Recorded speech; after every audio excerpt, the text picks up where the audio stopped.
आपण समोर जी आपल्याला मानवी शरीराची प्रतिकृती दिसते त्याच्यामध्ये काही आपल्याला अंतरिंद्रिय देखील दिसतात आणि काही बाह्य अवयव देखील दिसतात। अंतरिंद्रिय म्हणजे काय? हा सांग। अंतरिंद्रिय म्हणजे शरीराच्या आत असलेले अवयव। Very good. शरीराच्या आतमध्ये असलेले अवयव याला अंतरिंद्रिय असे म्हणतो। आणि बाह्य इंद्रिय किंवा बाह्य अवयव आपण कशाला म्हणतो?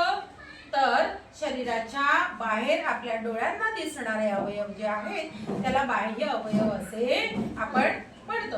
आता आपल्याला अंतरिंद्रियामध्ये काय काय दिसतं इथे तुम्हाला बघण्यासाठी अभ्यास करण्यासाठी उघड करून दाखवलेलं आहे। अंतरिंद्रियामध्ये काय काय दिसतं? हा सांग। अन्ननलिका, गुदगुल्या आणि फुफ्फुस। बरोबर आहे। अजून कोण सांगेल? हा सांग। हा बरोबर आहे। लहान आतडे, मोठे आतडे, ते मोठे आतडेच आहे आपल्याला अंतरिंद्रियामध्ये ते दिसू शकतो। आता आपण बाह्य इंद्रिय बोलल्यानंतर बाह्य अवयव आपल्याला इथे काय काय दिसतात बरं? कोण सांगेल? कोण सांगेल? हा चालेल सांग। डोळे, हात, पाय। बरोबर आहे। डोळे, हात आणि पाय। अजून अजून हा हा सांग।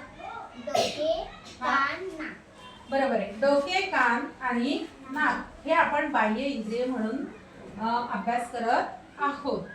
अशी आपली शरीराची रचना जी आहे ती खूप गुंतागुंतीची म्हटलं तरी साधी सोपी आपल्याला अभ्यासासाठी उपयुक्त अशी आहे। आपण अजूनही या अवयवांचा अभ्यास करणार आहोत।